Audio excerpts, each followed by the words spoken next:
epa na ngai l'impresario Joachim Zambwana et na mpoko ya lelo oyo nde yango toyebi bino na table ya lelo na banza mama ani yo toyebi vérité ya lelo ezali koconcerne nini? Bon, vérité ya lelo ezali idolâtrie. Idolâtrie, n'est-ce pas? Idolâtrie netiaka likolo balini idolâtrie selon croyance na yo to selon ba recherche na qu'est-ce que signifie idolâtrie? Bon, ezali lokola croyance, foi, makanisi en dehors de Dieu. Donc Nzambe oyo oyo yebi Nzambe oyo yo. Soit ça chrétien, un seul Dieu. Un seul Dieu. Et puis ba oyo nyonso bazana makanisi ya à part Nzambe, soit azana croyance dans Nzambe. Mais en dehors de Nzambe, azasu na croyance mususu ya puissance mususu na pembende wana ngolo bake mutazana croyance na makanisi moko boy. N'est-ce pas? Et puis akoyiko lié makanisi na nini siko parce que alongo confiance n'est pas en Nzambe et puis apesi attachement ya croyance na yewana na nini? Na image. Na image ou bien na objet. Donc moi et le comment n'est-ce pas? Et puis après ça en force, après ça on va idée n'est-ce pas? Après ça on donc force. Et comme il est à force ne bakanisi c'est comme il conseille parce que bon ça la émission mo to zalaki na ngona banzo landa ki ya malédiction. To lo ba ke force ya monter za nini? Ezali makanisi. Makanisi kaka. Donc Nzambe ta masali mutu na mokili oyo apesi esprit na ye. Esprit wana Nzambe ali ezala saint, esprit wana Nzambe ali ezala pire, esprit wana Nzambe ali ezala kaka na immédiatement lié na foi, na confiance na yeye Nzambe. Mais soki mutu apengwa na pembeni, akeko kanisa ete en dehors Nzambe akoyiko zo lobiko aye. Makanisi place mususu nde yango wana oza kobenga comme nini idolâtrie, n'est-ce pas?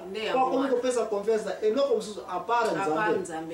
Et vous voyez la problème solution zo kanisa ke likambo wana idée wana to ekeko wana yango mte aider, n'est-ce pas? Bon wana penza. Vérité mingi ndokolobela makaba idolâtrie na mpoko ya lelo yo et ba question kozala mais j'espère que maman Annie comme d'habitude la fois passée tu invité que oya na studio oya kité pourquoi parce que ko ba question mais les longs moments na luki omoni effort na sale écoute na ko laksa bino ba milongo comment na yambela ke na libanda mais na kana eleo ko misabilo ko na car na yo na moni sere vraiment kaka oza ko yamna kana orange pamba na kitisi car mo metonda na biloko vima sere kaka orange kaka bon oyeli ko te ya ou bien oyeli ko lia bon yo tem to lo kana émission ya nini ya femme n'est-ce pas et maman faut accueillante faut yamba bato ko lia bona ye kaka orange pamba za ko yamba nga libumu bebe frère oyeli ko te ya za tangu na ngosiko ki yo yebi te tangu sulo gaza déjà na mesa ko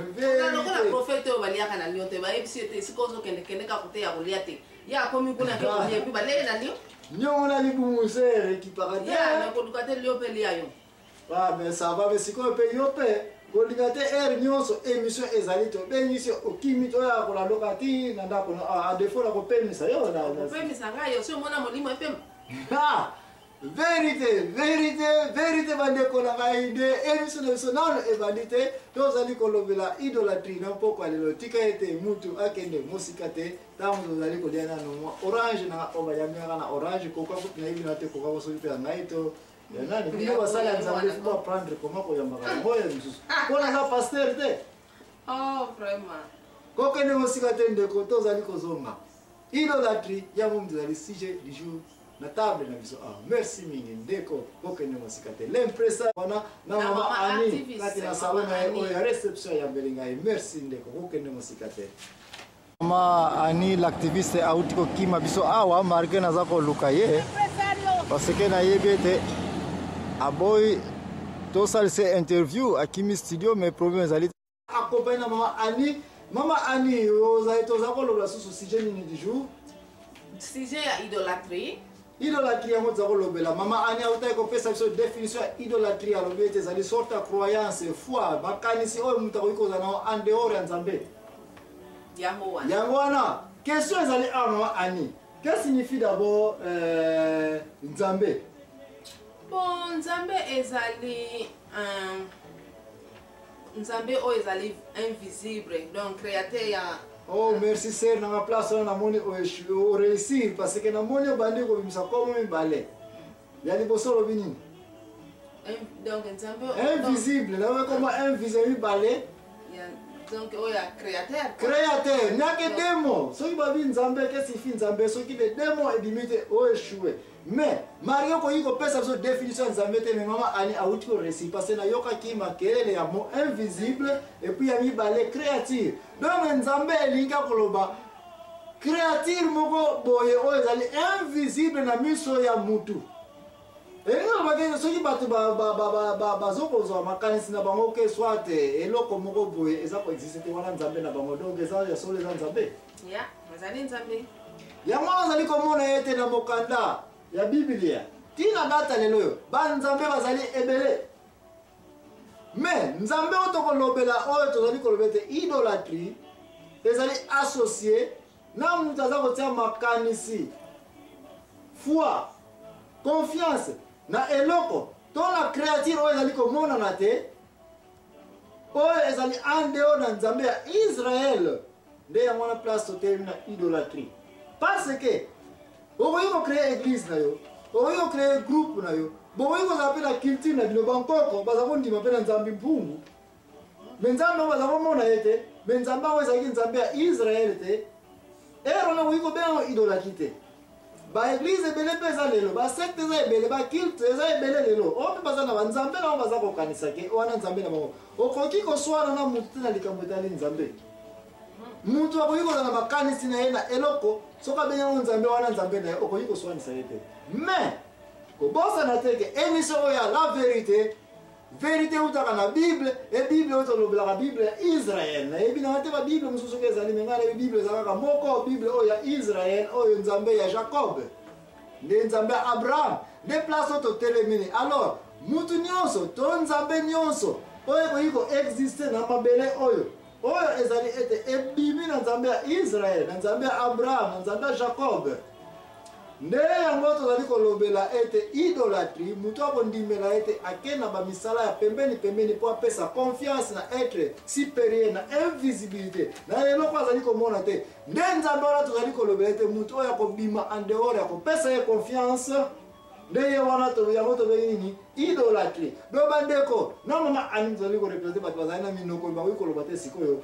tika toyokana ete idolâtrie oyo tozali kolobela ezali associé na nzambe ya Israël oyo ebotisi biso nani nkolo Yesu Masiya nde place oyo tozalele alors ser na ngai yebisa ngai idolâtrie liboso na Bible ebima wapi to emona wapi oyo ya monene mpenza oyo mokili ekoki koreconnaitre to tokoki kotanga facilement na Bible to tozali na connaissance ebele na yango bon on nga na yebi ezali Balaam n'est-ce pas nzambe ya bafilistin bon yango wana mpenza et puis nzambe nyonso oyebi osusu ya makasi balobela so na Bible wana oyo ya Dagon n'est-ce pas bon ser na ngai place wana na banza opesi biso explication malamu parce que Balaam to croyance ya Baal ebanda depuis kala mais avant que tokoka kolobela comment nzambe oyo ya bafilistin oyo babengi kombo ya Baal azalaki associé na kobundisa nzambe ya Israël oyo ezalaki représente na arche ya ntango ya Moïse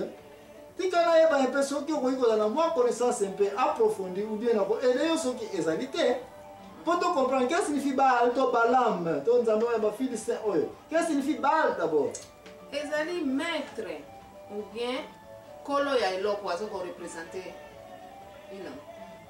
Merci, c'est dans la place on a réussi. Baal signifie maître. Propriétaire eloko. Loko lo pesa nga lilala oyo. Lilala oyo la biambelinga lelo. Ye combien nga ite? Na komi maître na yango. Na oyo sala ondeni eloko lisungi osala ngo. Donc nzambe pe ezali bongo mutu nyonso aza kokroire na nzambe na ye na ndenge na ye tika ete nzambe yango eyeba na ete akomi maître propriétaire ya baoyo nyonso bakondimela ye na biloko nyonso bakondimela ye sikopesaka mpe description ya Baal wana na ndenge yo oyebeli est ce que oza na histoire Baal wana abotaki badivision nini lisusu nayebi ke telefone eza kobeta bandeko na internet basi bamoni mpe tosi toconnecte déjà yango wana bazali kotante kobenga po bazala bakestion bazala basiliso me tokoza telefone te na minute oyo titango programme na biso esili bandeko na France nayebi ke bango tozali kobengaka biso awa kasi ser naka kobosana te pesa biso epe découlement ya Baal na ba secte na ba division na ba makamino yaki après bal ke nzambe oya ba filise oya bal atelemi amona nete nzambe na bango ye. Bon wana na eza lokola naza pena na idée mena yebi ke ezali nani na oyo ezali ko représenter ezali Dagon. Bon Dagon liko ba ete nzambe ya physiquement to ekeko. Merci mingi sena lelo na moni o ozako zo bapoya makasi bimako na moni o eshwete. Sena wali kama moti ko ba azana raison. Ete bal tango esalemi ba moni ete nzambe bango ba mona kate ba pese kombo ya bal ba pese puissance wana. Il faut pas représenter na mabele, n'est-ce pas? Alors nzambe ngona bango ya ba filisa zaki représenter na mabele na idole to ekeko ba be kombo ya nini? Dagon. Et qu'est-ce que signifie Dagon? Bon, Dagon ezali ko représenter